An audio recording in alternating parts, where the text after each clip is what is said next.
All right, who's ready for some step sequencer action with Atom SQ and Studio One? Because that's what we're doing. So let's go ahead and do a deep dive into that. Let's go into our instrument browser, and then let's navigate to our Personas folder, Impact, and let's pick a kit. Yeah, let's do Atmospheric Chill.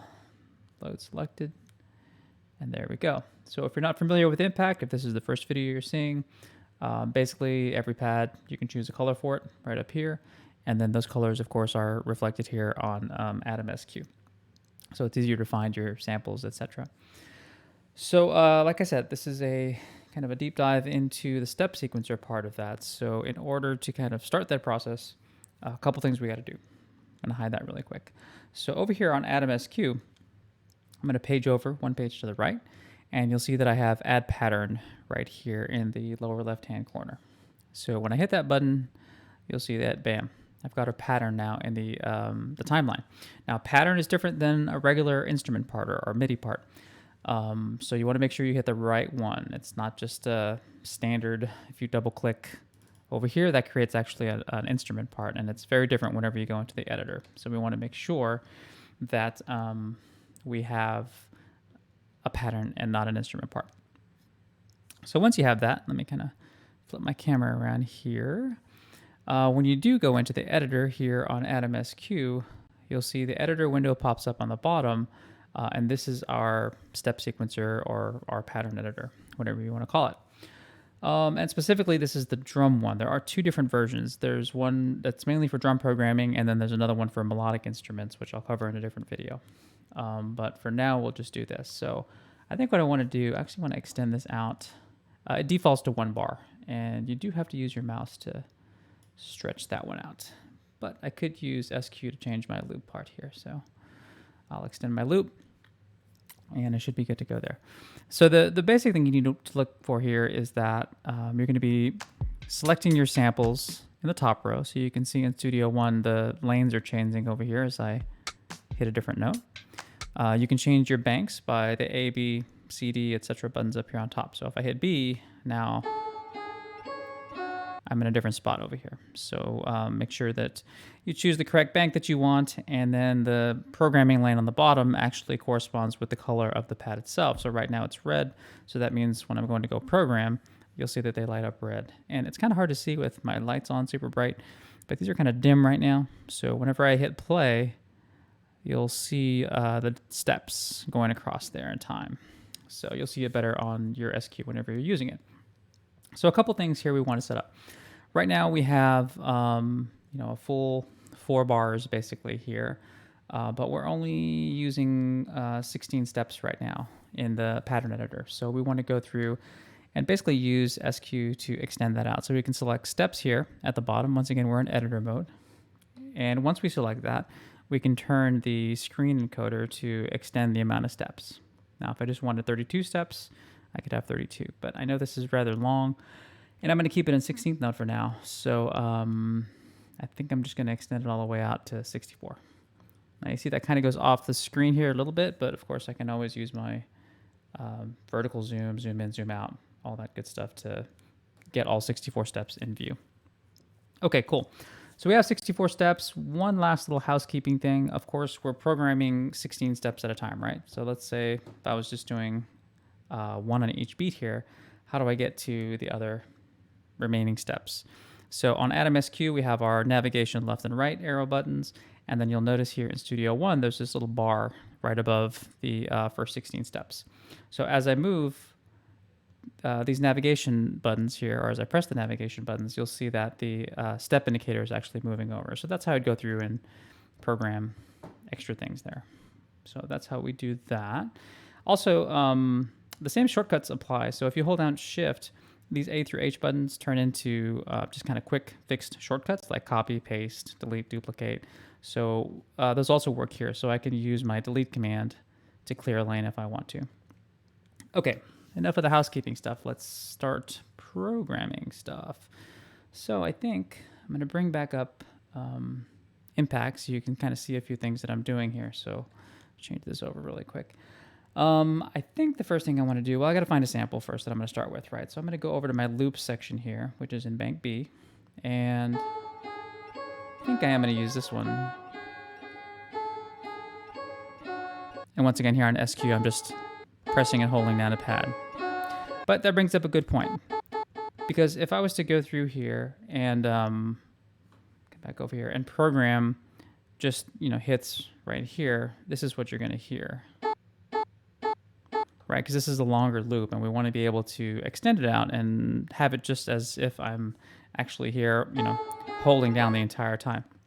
So what we want to do for that is use ties. So when you're in regular instrument mode, the plus and minus buttons are pitch bend. So they're two pressure-sensitive buttons that are pitch bend. But when you're in editor mode, they're totally different. Those are now modifiers. So specifically, the minus button is for ties. So if I hold down the minus button, I can click where I want to start, click where I want to end, and then you'll see in Studio One, we have a tie right over here, okay? So, but we don't want it to just be that one bar. We want it to go across all 64 steps. So what I'm going to do is I'm going to hold down minus, hit that first pad, and then I'm just going to toggle over to the last bank, and then hit the very last pad, and now you'll see that I have a tie across all 64 steps. So when I hit play,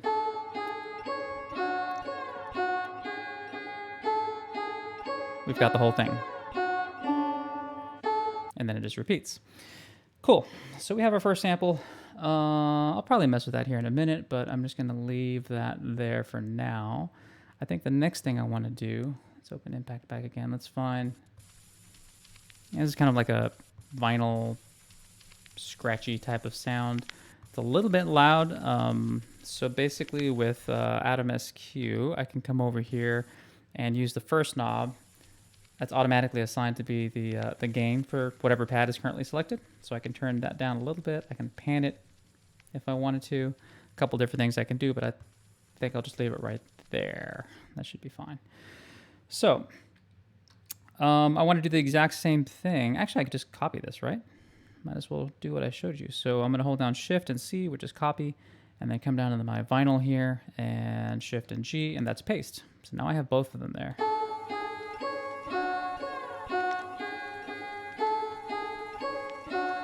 Okay, and should note that right now this is variation one.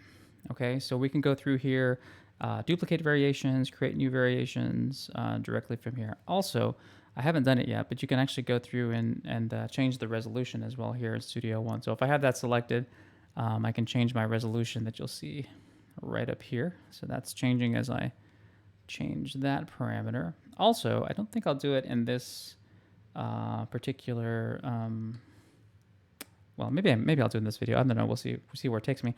But if I go over to page 2 here, this is our lane controls. So we have steps and we have resolution, right?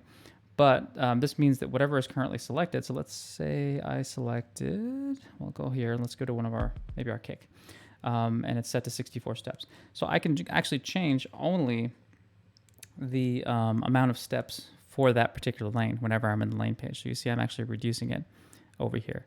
And then the same thing goes for resolution. So if I select resolution in the lanes, then I can go through and change lane resolution. So you'll see that right here, and you'll also see these steps get big and chunky as well too.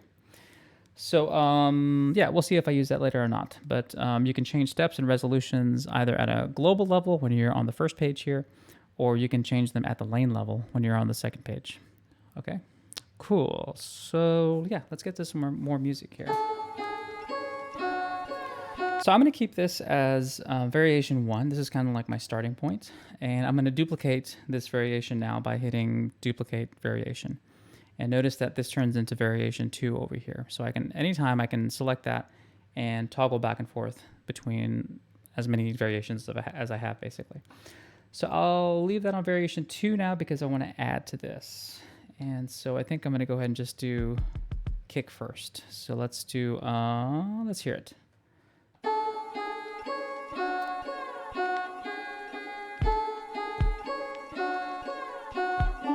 All right, so I'll just go ahead and program that. So I think that would be something like this. Remember, I can just duplicate that.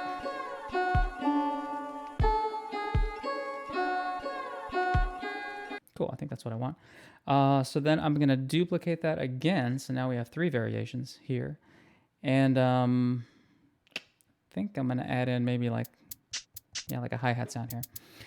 So I'm just gonna throw some stuff in here. Let's see, got that. I'll just tidy it up a little bit later. Sometimes you just gotta throw stuff around and see what works. Sometimes you come up with magic, and sometimes you just delete everything, right? Okay, cool. Let's hear what that sounds like.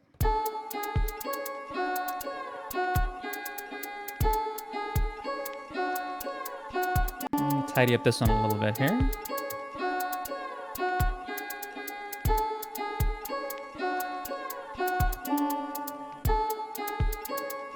Do this one as well.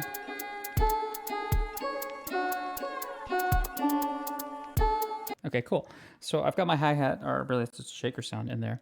But it's all the same velocity. So what I want to do is start adding accents in here. So if you remember, the minus button was the tie modifier here. For accents, it's actually the plus button. So when I hold on the plus button, I can go through, tap a few pads, and you'll see now that these are actually turned white. So any of these that are white will also correspond with these little notches here in Studio One that are white. So that's the accent, and that corresponds to the accent level that's right here in Studio One.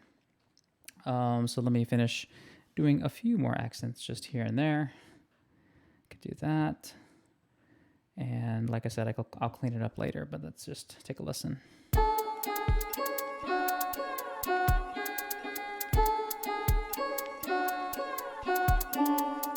Okay, yeah, not bad. So it changes it up a little bit and makes it sound a little bit more human with the accents. So that is variation 3. Let's duplicate this variation yet again. And then I think the last thing is I don't want this to go on forever. I'm not going to make an entire song. Let's put in, yeah, sure. I'll just use this clap sound. Let's hear what this sounds like. Yep, that's what I want, so I'll duplicate that.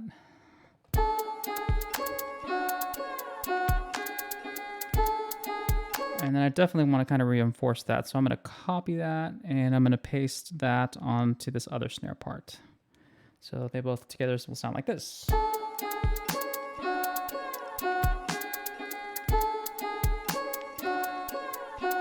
And once again, I can switch to any variation at any time. So let's say I want to go back to jump straight to variation 1 and turn my knob. Variation 2, which is just the kick. Then bring the hi-hats. And then snare with variation 4. Okay, so we have 4 different variations that we're going to be working with. So, I mean, that's like stupid fast, and it's easy to get super creative with it and just kind of stay in a flow and keep on working. But I'm going to take it another level up because I'm definitely not content with just being kind of basic. So let's see here. What I want to do now is let's pull back up impact. So I think let's find this right here. So I have right now my, I'm pretty sure I do. Let me just double check. Yeah, I don't. So this is a good opportunity to show you. The touch strip is by default set to mod wheel. So this is on the instrument mode, and you can go forward or backwards in the pages.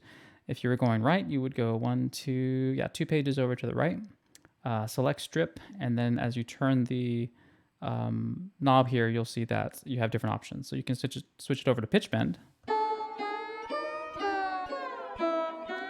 Kind of cool because you can maybe get like a little wobbly old vinyl. But I won't go there right now, but that's something you could do. What I want to do is actually select Control Link right here. So whenever Control Link is selected, whenever you go into Studio One and you right to where it says Add MSQ, there's a little gear to the left of it. You click it. So this is where we control or set up our Control Link, reassign knobs and all that good stuff. So if I touch this right here, you'll see that it's set to filter cutoff, and I have it already set. If it wasn't set, I touch the touch strip. I touch the parameter that I want to change, In this case, I actually want an impact. You want to turn pad focus on while you're assigning, because this means that it'll assign it across all the pads, no matter which one is currently selected. If you shut that off, which it is by default, and you assign a knob, you're only actually changing parameters for that specific pad. So we want that on for sure. Want it on, we touch that knob and link them together now. So now my touch strip, if I switch over here, you can see is actually controlling filter cutoff. And if you look here on the screen, you'll actually get a readout of, that was an awkward like, you'll actually see a readout of what the current position is of the filter cutoff briefly. Once I stop, it'll pop and go back. Okay, cool. So what I want to do here is a little bit more advanced. If I can find a good, I guess I don't really need the full camera in right now. So I'm going to bring back the editor, and I'm going to open up this section down here at the bottom, which is the step automation area. So step automation, you can go through and do things like velocity, repeat, delay, probability. You can't do that from SQ quite yet, but you certainly can do some other stuff with that. So what I want to do here is I'm going to right click on this filter part, and yeah, I think I just want to go ahead and step record this. Would be kind of cool to do, I think. Yeah, let's try it. Let's see what happens here. So back up. So to go into step record, as long as the editor is open here, you can go through and hit the record button right here, and that will turn on the step record. So if you look back here in Studio One, I'm hitting that record button and it's going into step record. So now as I hit play, you see that filter cutoff has now appeared. Let's see what it sounds like. Let me clear up that beginning. Another pass at it. Let's see what that sounds like.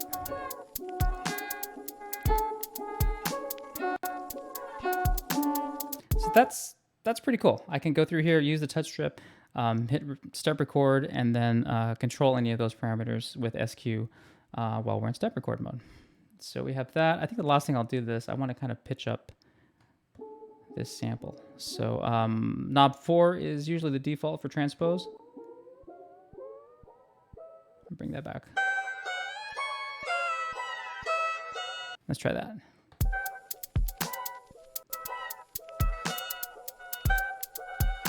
A little bit lower. All right, that one works. Cool. So I think I'll keep that. Awesome. So, okay, now we have 4 different variations. We've done used the touch strip to actually go through and record this step automation using this. Actually, as I hit play, let me show you really quick. As I hit play, you'll see the LEDs kind of moving around following the step automation there. We've gone through and program. I just want to make sure I covered everything. We've done accents. Of course, we could also do swing as well too. We have swing right here, so I can select that and apply swing if I wanted to. But I think we're good. Oh, the other thing that I'll show you is shift here. So if I come back into Studio One and let me select that shaker part. So whenever shift is selected, it's gonna nudge these over.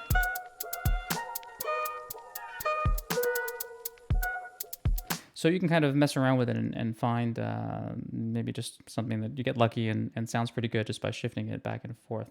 Actually, one more thing I want to do. So let's go to these last 2 steps, and I want to put a couple rolls on those last 2.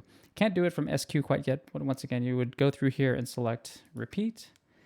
And then for those last 2, I'm just going to put a little, so let's do a 2 thing repeat. One thing to know about the way the Studio One does repeat here in the step editor, or the pattern editor rather, is that you have to count the very first note as 1 hit, and then it adds 2 on top of that. So even though this shows 2, it's actually 3. So if it had 3, then you'd be 4. Quick maths, right? So just always count the first hit, and then you're adding on whatever's there. So let's listen to this.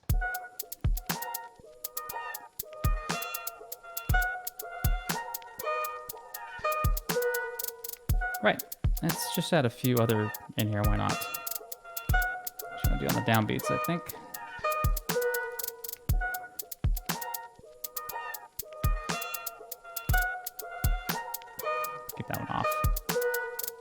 Also, you kind of do the same thing with pitch as well too. So if I were to open up this, I can right click on this. I could also set it to a knob, I guess. So you can go through and do the exact same process and automate pitch and have your hi-hats be up or down or whatever it is. So you can make your hi-hats there. So, okay. So let's get into actually just kind of like making an arrangement really quick because we have 4 different variations. What I'm going to do is take this event and I'm going to not delete it. I want to undo that. So I want to duplicate that a few times, right? And then I'll just go ahead and select all of these, open the editor back up again. So let's say we wanted to start on variation 1. So you'll see up here, it says variation 1. Let me zoom in a tiny bit more for you. Oops, up here. Cool, open the editor. I can probably show you this at the same time. Yep, cool. So we're looking at variation 1 now for those first 4 bars. And I didn't write in the automation on this part, so that's why it's kind of quiet with the filter. But what I want to do is I want to select that second one, so I can hold down Shift and the left or the right arrows. And so what that'll do is it'll select the next event here on the timeline. So whenever you select that next event in the timeline, then I would just change the variation. So for this one, let's say I want variation 2. The next one, I want variation 3. And then for the final one, I want variation 4. Okay, so I can close that up, and now I've basically built an arrangement off of those 4 different variations. So let's kind of bring everything back together again. Bring open this, make sure that's open, and I think we can just kind of play it back and see where we're at. Let's see what it sounds like. Also, if it's the track is too loud, you hold on Shift and you can touch the touch strip. And it'll change track volume as well too. So then we get to variation 3. My computer might slow down a little bit. I got an old computer. And there's that variation 4. And then we'll loop back around. But yeah, that is basically how you use the pattern editor in Studio One along with Atom SQ. And yeah, there's lots of stuff you can do with it. You basically just have to start messing around, start playing with it, and kind of figuring out how to use combinations of all these different shortcuts to just basically blaze through your arrangement with this. I personally hadn't used a lot the variation or the pattern methods in the past, but after getting SQ, that's almost what I use extensively now. So definitely another tool in your back pocket, and check it out. Thanks.